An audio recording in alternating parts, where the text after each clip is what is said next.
Hello student, आपने पिछले lecture में आउटब्रीडिंग डिवाइस पढ़ा था। आउटब्रीडिंग डिवाइस क्या होता है? जिसमें सेल्फ पॉलिनेशन को अवॉइड किया जाता है, क्रॉस पॉलिनेशन को इनकरेज या बढ़ावा दिया जाता है। उसके बाद उसकी डिवाइस पढ़ी थी या अडेप्टेशन कितने, 4 डाइकोगेमी, हेट्रोस्टाइली, सेल्फ इनकम्पेबिलिटी या बोल सकते हैं सेल्फ स्टेरिलिटी, और फोर्थ थी यूनिसेक्सुअलिटी या डाइक्लाइनिंग। ये 4 डिवाइस पढ़ी थी। चारों के आपने क्या क्या प्रोसेस होते हैं, किस तरह के वर्क होता है इनमें, फ्लावर्स में, ये सारे चीज़ पढ़ी थी।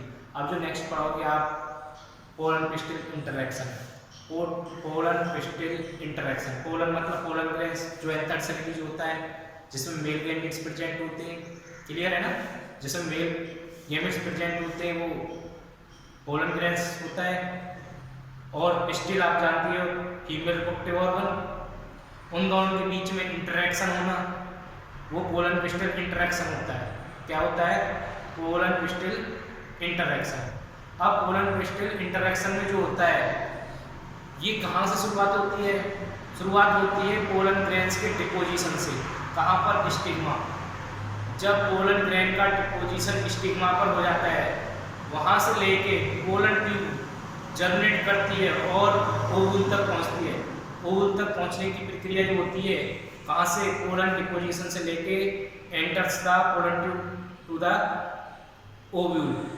ये जो बीच का प्रोसेस होता है वो कहलाता है पोलन पिस्टल इंटरेक्शन। इस दैट क्लियर? देखते हैं all the event from pollen grains deposition on the stigma clear until pollen tube enter the Oval. इसकी जो बीच की प्रोसेस होती है कहाँ से? पोलन ग्रेन्स डिपोजिशन से लेके स्टिग्मा ट्यूब तक एंटर तक जो ओवल की जो स्ट्रक्चर होती है, ओवल तक जो पहुंचता है पोलन ट्यूब, उसके बीच की जो प्रोसेस होती है उसे बोलते हैं पोलन पिस्टल इंटरेक्शन।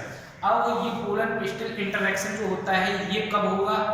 जब कंपैटिबल पोलन ग्रेन होंगे या राइट टाइप पोलन ग्रेन होंगे, उस कंडीशन पे ये होगा। अगर रॉन्ग टाइप या इनकम्पैटिबल होंगे पोलन ग्रेन्स तो स्टिग्मा जो होता है उन्हें रिसीव नहीं करेगा। रिसीव नहीं करेगा तो वो जर्मिनेट भी नहीं कर, रिसीव तो कर लेंगे, पहुंच जाएंगे, लेकिन उसे जर्मिनेट नहीं होने देगा। राइट टाइप को वो क्या करता है? जर्मिनेट होने लग देता है, और रॉन्ग टाइप को वो जर्मिनेट नहीं होने देता। राइट टाइप के पोलन ग्रेन्स को स्टिग्मा जो होता है जर्मिनेट होने देता है, और रॉन्ग टाइप के को नहीं होने देता जर्मिनेट। किसको? पोलन ग्रेन्स को। इसे हम कॉम्पैटिबल भी बोल देते राइट टाइप को, और रॉन्ग टाइप को इनकॉम्पैटिबल बोल देते हैं। रॉन्ग टाइप को हम क्या बोल देते हैं? इनकॉम्पैटिबल। क्लियर? अब इसमें जो होता है ऐसा क्या होता है पिस्टिल या स्टिग्मा के पास, उसके पास केमिकल डायलॉग्स होते हैं। जैसे बोल सकते हैं बोरॉन के साथ सुक्रोज और इनोसिटॉल। ये जो होते हैं डायलॉग्स होते हैं जो क्या करते हैं उसे रिकॉग्नाइज करने में, राइट टाइप को रिकॉग्नाइज करने में और रॉन्ग टाइप रिकॉग्नाइज करने में, पोलन ग्रेन्स के रिकॉग्नाइज करने में हेल्प करता है। कौन? ये केमिकल डायलॉग्स। नाम क्या बताया था? Boron, sucrose, inositol. ये जो होते हैं केमिकल डायलॉग्स जो होते हैं ये स्टिग्मा के पास होते हैं, और वो केमिकल जो होते हैं वो राइट टाइप और रॉन्ग टाइप जो पोलन ग्रेन्स होते हैं या कॉम्पैटिबल या इनकॉम्पैटिबल जो पोलन ग्रेन्स होते हैं उनको रिकॉग्नाइज करने में हेल्प करता है। और रिकॉग्नाइज जब कर लेता है तो राइट टाइप या कॉम्पैटिबल जो होते हैं उनको पोलन ग्रेन्स जर्मिनेट में हेल्प करता है। ठीक है? और न्यूट्रिशन प्रोवाइड करता है। अगर रॉन्ग टाइप होता है तो उसे जर्मिनेट नहीं करने देता। कौन? स्टिग्मा पोलन ग्रेन्स को। Is that clear? इसमें दे भी रखा है the pistil has ability to recognize the pollen। Pistil के पास एबिलिटी होती है, स्टिग्मा के पास क्या होती है? एबिलिटी होती है इसको कॉम्पैटिबल और इनकॉम्पैटिबल पोलन ग्रेन्स को पहचानने की। क्लियर है? इसके बाद if it is right type the stigma allow the pollen to germinate. ये जो होता है ना राइट टाइप का जो पोलन ग्रेन्स होता है उसे स्टिग्मा जो होता है अलाउ करता है जर्मिनेट के लिए। पोलन ग्रेन्स को क्या करता है? जर्मिनेट करने के लिए अलाउ करता है। जबकि if it is wrong type the stigma reject the pollen और जो रॉन्ग टाइप होता है उससे वो जर्मिनेट नहीं करने देता, क्यों? क्योंकि उसे वो रिजेक्ट कर देता है। किसकी हेल्प से? Chemical dialogues. केमिकल डायलॉग्स मैंने अभी बताया था क्या होते हैं, बोरॉन, सुक्रोज एंड इनोसिटोल। इसकी वजह से देखने को मिलता है। जब ये पूरा प्रोसेस हो जाता है तो उधर से आपको पोलन ट्यूब, जब वो राइट टाइप मिलेगा, कंपैटिबल होगा, तो उधर से क्या होगी, पोलन ट्यूब ग्रो करेगी। क्या करेगी?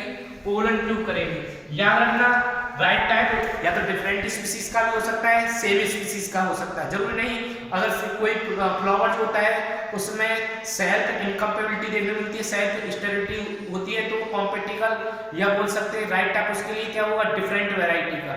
क्लियर है ना? अगर सेल्फ स्टेरिलिटी वाला फ्लावर देखने को मिलता है तो वहां राइट टाइप कौन सा होगा, डिफरेंट वेराइटी का। क्लियर है ना? डिफरेंट स्पीसीज का। इस तरीके से देखने को मिलता है। अब देखते हैं ये पोलन ग्रेन्स है।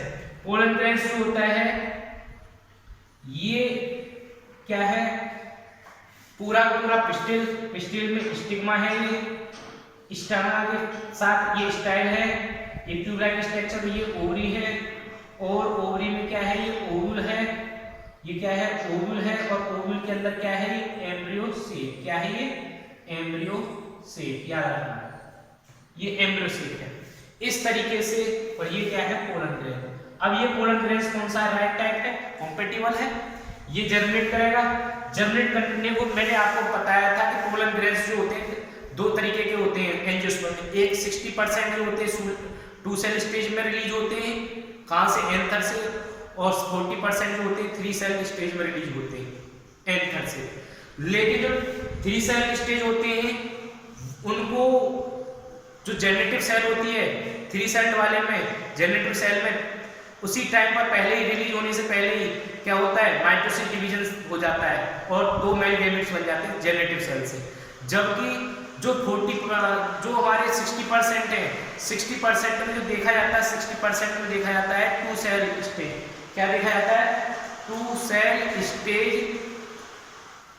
हमें पोलन ग्रेन्स देखा जाता है। हम 2 सेल स्टेज पोलन ग्रेन्स देखते हैं। 2 सेल स्टेज में क्या हो देखने को मिलता है, एक वेजिटेटिव सेल होती है और एक जेनेटिव सेल। 3 सेल स्टेज में एक वेजिटेटिव सेल और दूसरी जेनेटिव सेल। लेकिन जेनेटिव सेल में क्या होगा, माइटोसिस डिवीजन होगा, और उस माइटोसिस डिवीजन में क्या होगा, 2 मेल गैमेट्स बन जाएंगे। क्लियर है? ये जो 3 सेल स्टेज देखी जाती है ये किस में देखी जाती है, ये देखी जाती है किसमें, 40% जो एंजियोस्पर्म होते हैं, 60% में आप 2 सेल स्टेज देखोगे। जो 3 सेल स्टेज है वो पहले से क्या होते हैं, उसमें पोलन ट्यूब होती है, तो उसमें 3 गैमेट्स बनते हैं, 3 न्यूक्लियाई आते हैं, 2 मेल गैमेट्स के, एक ट्यूब न्यूक्लियस।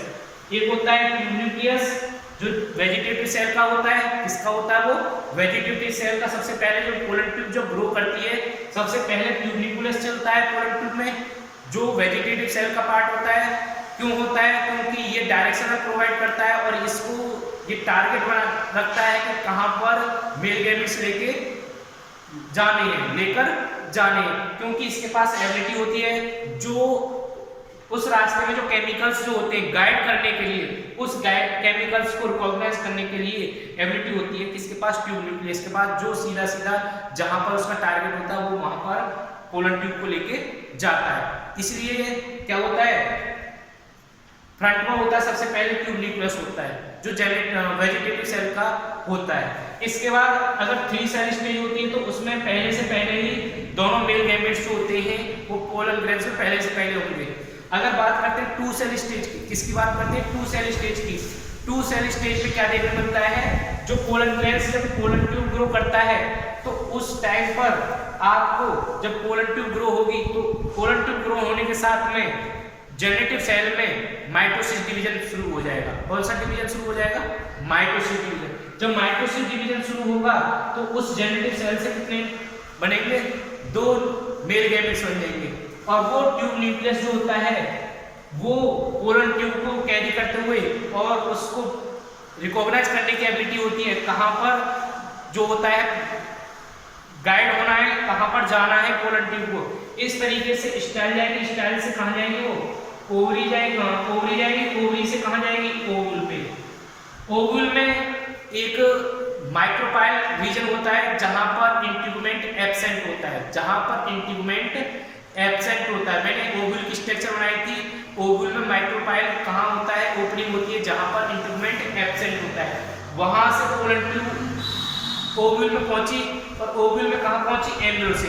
अब एम्ब्रियो सेक में क्या होता है, जब पहुंचने से पहले ही एक सिनर्जिड, दो सिनर्जिड सेल होती है। कितनी होती है, एम्ब्रियो सेक में 2 सिनर्जिड सेल होती है। ये मान लेते हैं एम्ब्रियो सेक, इसमें एक ये सिनर्जिड सेल है और एक ये सिनर्जिड सेल है। इसमें क्या है, 2 फिलीफॉर्म एपरेटस है।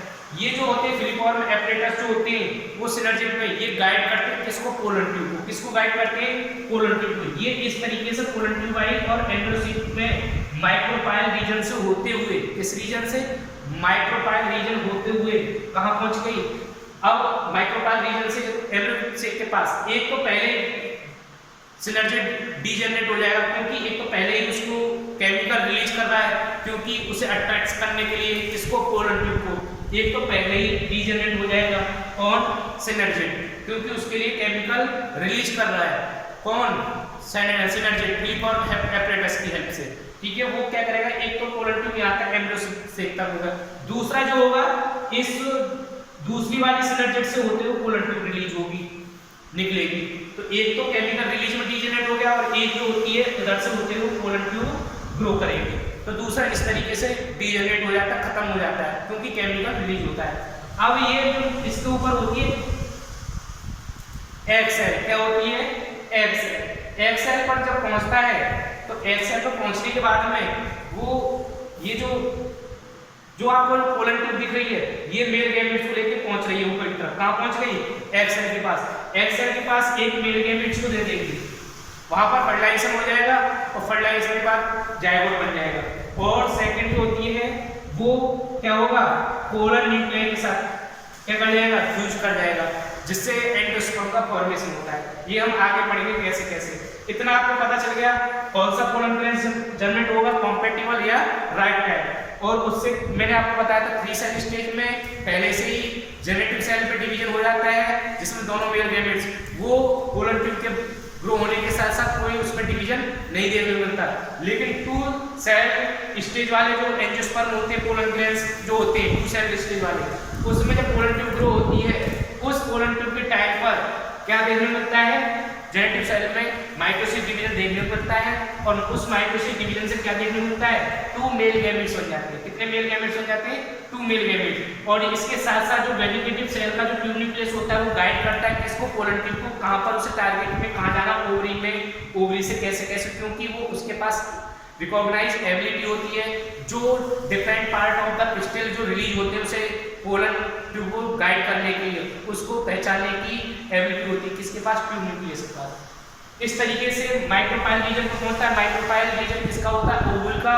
और ओव्यूल जो होता है, माइक्रोपाइल रीजन जो होता है जहां पर इंट्यूबमेंट, वहां से ट्यूब क्या होती है, एम्ब्रियो सेक में पहुंच जाती है। एम्ब्रियो सेक में फिलीफॉर्म एपरेटस होते हैं, सिनर्जिड होती है, जो केमिकल रिलीज करती है गाइड करने के लिए, किसको गाइड करने के लिए, पोलन ट्यूब को, जिसके द्वारा मेल गैमेट्स जो होते हैं वो egg cell and pollen nucleus के पास तक पहुंचते हैं। और ये दोनों उसको गाइड करने में ही क्या हो जाती है, डीजनरेट हो जाती है।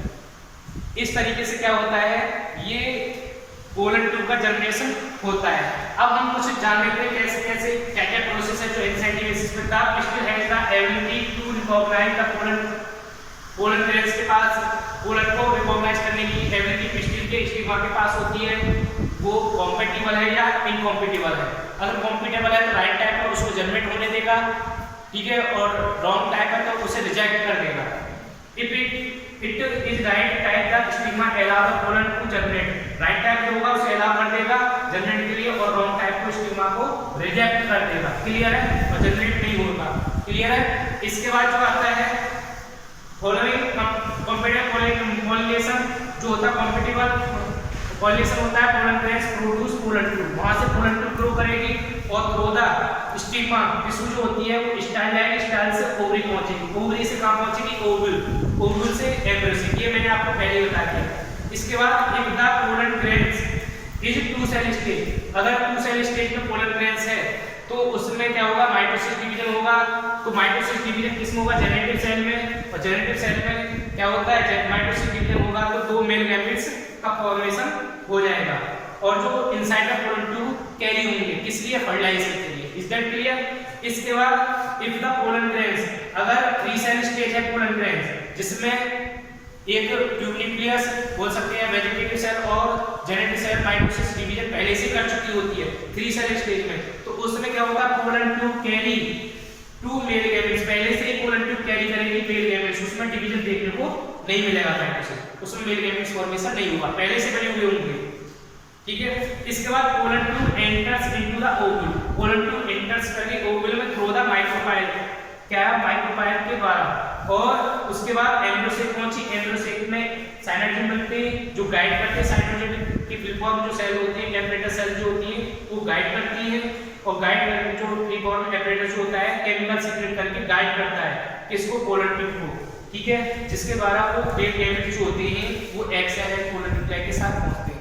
अब इसमें जो आपने पढ़ा कि बोल सकते हो माइक्रोपाइल वाली, ये जो माइक्रोपाइल से जो पोलन ट्यूब कैरी हो रहा है, ठीक है, किससे, माइक्रोपाइल से।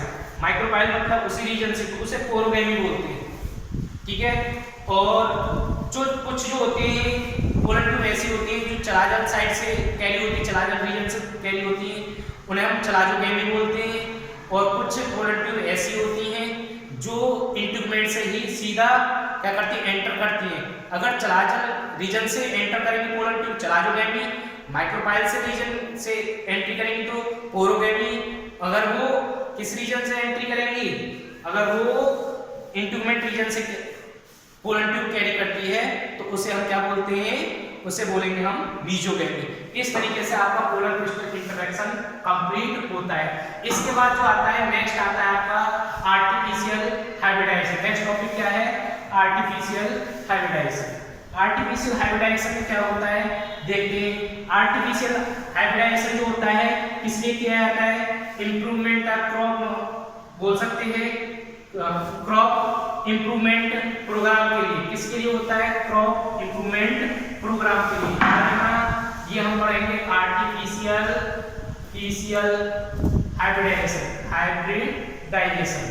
इसमें क्या होता है, इसमें आपको देखने को मिलेगा, हाइब्रिडाइजेशन में क्या देखने को मिलेगा, आर्टिफिशियल हाइब्रिडाइजेशन में आपको देखने को मिलेगा क्या, इसमें बाय मैन-मेड हाइब्रिडाइजेशन किया जाएगा, क्रॉस किया जाएगा डिफरेंट वैरायटी, डिफरेंट क्रॉस या डिफरेंट कैरेक्टर्स को लेके। Is that clear? क्रॉस किया जाएगा, क्लियर है। आर्टिफिशियल बाय ह्यूमन जो हम हाइब्रिडाइजेशन कराते हैं, क्रॉस कराते हैं, उसे आर्टिफिशियल हाइब्रिडाइजेशन कहते हैं। और आर्टिफिशियल हाइब्रिडाइजेशन क्यों है, क्योंकि क्रॉप इंप्रूवमेंट जो प्रोग्राम होते हैं, अगर हमें किसी क्रॉप वैरायटी में इंप्रूवमेंट करना है तो उसके लिए हमें आर्टिफिशियल हाइब्रिडाइजेशन करते हैं। इसके लिए कुछ प्रोसेस होते हैं, जैसे सबसे पहले होता है इमेस्कुलेशन। इमेस्कुलेशन में क्या होता है, रिमूवल ऑफ बोल सकते हैं, removal of anther from the bisexual flower. Bisexual जो फ्लावर होता है ना, उससे रिमूवल किया जाता है। किसको? एंथर। एंथर कौन सा होगा, प्रीमेच्योर या बोल सकते हैं प्रीमेच्योर या डेहिसेंस से पहले, डेहिसेंस फटने से पहले उसे रिमूव कर लिया जाएगा। उस प्रोसेस को बोलते हैं इमेस्कुलेशन। क्या बोलते हैं? इमेस्कुलेशन। इमेस्कुलेशन समझ में आएगा, रिमूवल ऑफ क्या, एंथर फ्रॉम द, किससे, बाइसेक्सुअल फ्लावर से, और उसमें बस स्टिग्मा को ही छोड़ दिया जाता है, एंथर को हटा लिया जाता है। अब उसको क्या किया जाता है, फिर सेकंड स्टेप में बैगिंग कर दी जाती है। क्या कर दी जाती है? बैगिंग। बैगिंग जो होगी किसके द्वारा, बटर पेपर के द्वारा। किसके द्वारा? बटर पेपर के द्वारा। उस प्लांट की या उस फ्लावर की क्या करते हैं, बटर पेपर के द्वारा कवरिंग कर देते हैं। क्या कर देते हैं? कवरिंग। जिसके द्वारा क्या होता है, जो अनडिजायरेबल अनवांटेड पोलन ग्रेन्स उस पर डिपॉजिट ना हो। उसको रोकने के लिए उसे बटर पेपर से क्या कर दिया था, कवरिंग किया जाता है, जिसमें अनवांटेड अनडिजायरेबल जो पोलन ग्रेन्स होते हैं वो उस स्टिग्मा पर डिपॉजिट ना हो, उस पिस्टिल पर डिपॉजिट ना हो। उसको रोकने के लिए हम क्या करते हैं, बटर पेपर से उसे कवर कर देते हैं। अगर जैसे ही हमें लगता है अब हमें जिस प्लांट्स का जिस ब्रीड का हमें हाइब्रिडाइजेशन कराना है, तो उस ब्रीड के पोलन ग्रेन्स का हम क्या करते हैं, पाउडर ले लेते हैं और उस बटर पेपर को हटा के उस स्टिग्मा पर उसे डाल देते हैं, डिपॉजिट कर देते हैं। और डालने के बाद में क्या होता है, उसमें वो आर्टिफिशियल हाइब्रिडाइजेशन कंप्लीट हो जाता है और फिर दोबारा से उसको क्या किया जाता है, रिकवरिंग किया जाता है, रीबैगिंग किया जाता है। जब उस पाउडर को हम स्टिग्मा पर छिड़क देंगे दोबारा से, तो वो क्या होगा, उसे हम दोबारा से रीबैगिंग कर देंगे, जिसके कारण आगे कोई प्रॉब्लम ना हो। कैसे, देखो ये हमारे पास क्या है, एंथर है और ये हमारे पास क्या है, स्टिग्मा। ये बाइसेक्सुअल फ्लावर है, इसमें से क्या किया, इसको रिमूव कर दिया। रिमूव करना है वो हमें क्या बोलेंगे, रिमूवल कर दिया तो इसे क्या बोलेंगे, इमेस्कुलेशन। अब हमारे पास क्या बचा, स्टिग्मा। स्टिग्मा जो होगा अब उसे बैगिंग कर देंगे उस फ्लावर को या उस प्लांट को बटर पेपर के साथ। अब कुछ टाइम बाद उसे हम हटाएंगे। अगर हमें आर्टिफिशियल हाइब्रिडाइजेशन करना है, क्या करना है, आर्टिफिशियल हाइब्रिडाइजेशन करना है, तो उसमें हम क्या करेंगे, पोलन ग्रेन्स के जो पाउडर है वो उसके ऊपर डिपॉजिट कर देंगे। डिपॉजिट करने के बाद में जैसे डिपॉजिट किसके करेंगे, जिसकी हमें जरूरत है उसको हम डिपॉजिट कर देंगे, ठीक है ना। और डिजायरेबल करेक्टर वाले को डिपॉजिट करने के बाद में फिर दोबारा से उसे रीबैगिंग कर देंगे। इस तरीके से क्या होता है, आर्टिफिशियल हाइब्रिडाइजेशन कंप्लीट हो जाता है। इसके बाद आता है डबल फर्टिलाइजेशन। डबल फर्टिलाइजेशन जानते हैं आप लोग। नेक्स्ट टॉपिक है double fertilisation. Double fertilisation, double fertilisation जानते हो क्या होता है। इसमें दो प्रोसेस देखने को मिलते हैं, एक तो आपको सिंगेमी, एक ट्रिपल फ्यूजन। एक सिंगेमी, एक ट्रिपल फ्यूजन। सिंगेमी में क्या होता है, सिंगेमी में आपको देखने मिलेगा मेल गैमीट्स, उसके साथ एक सेल बनेगा जायगोट। क्या बन जाएगा, जायगोट बन जाएगा। क्लियर है। सिंगेमी में मेल गैमीट जो होगा वो एक सेल के साथ फर्टिलाइज करेगा और जायगोट बन जाएगा। ट्रिपल फ्यूजन में क्या होता है, सेकेंडरी न्यूक्लियस होता है। क्या होता है, सेकेंडरी न्यूक्लियस। सेकेंडरी न्यूक्लियस जानते हो, ये किससे डेवलप होता है, हम बोल सकते हैं पोलर न्यूक्लियाई। Polar nuclei. अब ये पोलर न्यूक्लियाई से जो डेवलप होता है सेकेंडरी न्यूक्लियस, उसमें सेकेंडरी न्यूक्लियस के साथ second male gamete, second male gametes बन जाएगा, पहुंच जाएगा, फर्टिलाइज कर देगा, फ्यूज कर जाएगा। फ्यूज करने के बाद में जो हमें प्राप्त होगा वो पीईएन प्राप्त होगा सबसे पहले, प्राइमरी एंडोस्पर्म न्यूक्लियस। और जो सेंट्रल सेल है पूरी प्राइमरी एंडोस्पर्म न्यूक्लियस या पूरी सेंट्रल सेल में जो पोलर न्यूक्लियाई होते हैं, पोलर न्यूक्लियाई पूछ लिया था कहां पर होते हैं, सेंट्रल सेल में होते हैं। वो सेंट्रल सेल जो होती है वो एंडोस्पर्म में चेंज हो जाती है। किसमें हो जाती है, एंडोस्पर्म। एंडोस्पर्म जानते हो काम क्या होता है, एंडोस्पर्म का काम होता है नरिशमेंट प्रोवाइड करना, इसलिए जायगोट के लिए, जायगोट या एम्ब्रियो डेवलपमेंट के लिए। पूछ लिया जाता है जायगोट में डिवीजन पहले होता है, एंडोस्पर्म पहले बनता है, पहले एंडोस्पर्म बनेगा तब जायगोट के बाद प्रोसेस स्टार्ट होगा। एम्ब्रियोजेनेसिस बाद में स्टार्ट होता है, पहले एंडोस्पर्म का फॉर्मेशन होता है। क्योंकि जायगोट या एम्ब्रियोजेनेसिस के लिए हमें न्यूट्रिशन के या बोल सकते हैं उस जायगोट को न्यूट्रिशन की रिक्वायरमेंट होती है, नरिशमेंट की रिक्वायरमेंट होती है, किस लिए, एम्ब्रियोजेनेसिस के लिए। और उसके लिए जो नरिशमेंट आता है वो किससे आता है, एंडोस्पर्म से। एंडोस्पर्म कहां से बना, पोलर न्यूक्लियाई जो हमारे सेकेंडरी न्यूक्लियस बोला जाता है, उसके साथ मेल गैमीट्स होते हैं। मेल गैमीट जब फ्यूज हो जाते हैं उसे पीईएन का फॉर्मेशन होता है, प्राइमरी एंडोस्पर्म न्यूक्लियस। और जो पूरी सेंट्रल सेल जो होती है पूरी पोलर न्यूक्लियाई फ्यूजन के साथ जो पीईएन जो होता है वो सब मिला के एंडोस्पर्म का फॉर्मेशन हो जाता है। एंडोस्पर्म फॉर्मेशन कैसे, देखो इस तरीके से, ये एम्ब्रियोसेक है, एम्ब्रियोसेक में ये दो सेल हैं, इनमें सिनर्जी रही, पहले डिवीजन हो गई, एक सेल, इधर मेल गैमीट्स, यहां क्या बना है, मेल गैमीट्स प्लस एक सेल क्या बन गया यहां पर बन गया जायगोट। और जायगोट के बाद क्या देखोगे आप, एम्ब्रियो। क्या देखोगे, एम्ब्रियो। ये कब देखने को मिलेगा, ये एंडोस्पर्म डेवलपमेंट हो जाएगा तब जायगोट के बाद एम्ब्रियोजेनेसिस देखने को मिलेगा। इसके बाद दो पोलर न्यूक्लियाई होते हैं, जो सेकेंड न्यूक्लियस जो सेंट्रल सेल में होते हैं, इसमें क्या होगा, मेल गैमेट फ्यूज हो जाएगा तो क्या बनेगा, PEN बनेगा, और PEN के बाद क्या होगा, एंडोस्पर्म। क्या बन जाएगा, एंडोस्पर्म। क्लियर है, इस तरीके से एंडोस्पर्म बन जाता है। अगर पूछ लिया जाए 3 एंटीपोडल सेल का क्या होता है, ये जो होती है एम्ब्रियो को नरिशमेंट प्रोवाइड करती है, और नरिशमेंट प्रोवाइड करती है तो एम्ब्रियो को ये डीजेनरेट हो जाती है, मतलब कि खत्म हो जाती है, नरिशमेंट प्रोवाइड करती है। ठीक है, अब इसके बाद आपको ये पता चल गया सिंगेटिंग क्या होता है, ट्रिपल फ्यूजन। इन दोनों को मिला के हम क्या बोल देते हैं, डबल फर्टिलाइजेशन। क्या बोल देते हैं, डबल फर्टिलाइजेशन। पहला फ्यूजन क्या आपको पता चल गया, देखो ये भी न्यूक्लियस अलग अलग होते हैं, लेकिन बाद में चल के क्या बना लेते हैं, सेकेंडरी न्यूक्लियस।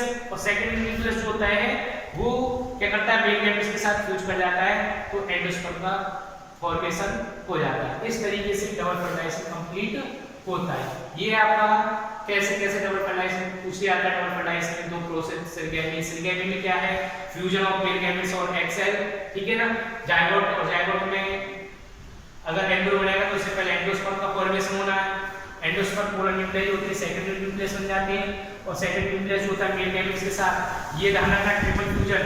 और आपसे पूछ लिया जाता है एंडोस्पर्म कैसा होता है, ट्रिप्लॉइड। कैसा होता है, ट्रिप्लॉइड। कैसा होता है, ट्रिप्लॉइड। क्यों, सेकेंडरी न्यूक्लियस डिप्लॉइड होता है, मेल गैमेट्स हैप्लॉइड, तो 2n प्लस हैप्लॉइड, डिप्लॉइड और एक हैप्लॉइड मिला के ट्रिप्लॉइड बन जाता है। पूछ लिया जाता है जाइगोट क्या है, डिप्लॉइड, और आपको मेल गैमेट्स क्या है, हैप्लॉइड देखने को मिलेगा, एक्सेल हैप्लॉइड, तो इसलिए क्या होता है, जाइगोट डिप्लॉइड बन जाता है। ये आपका इस तरीके से डबल फर्टिलाइजेशन कंप्लीट होता है। अगर किसी को कोई प्रॉब्लम हो तो पूछ सकते हैं, ठीक है।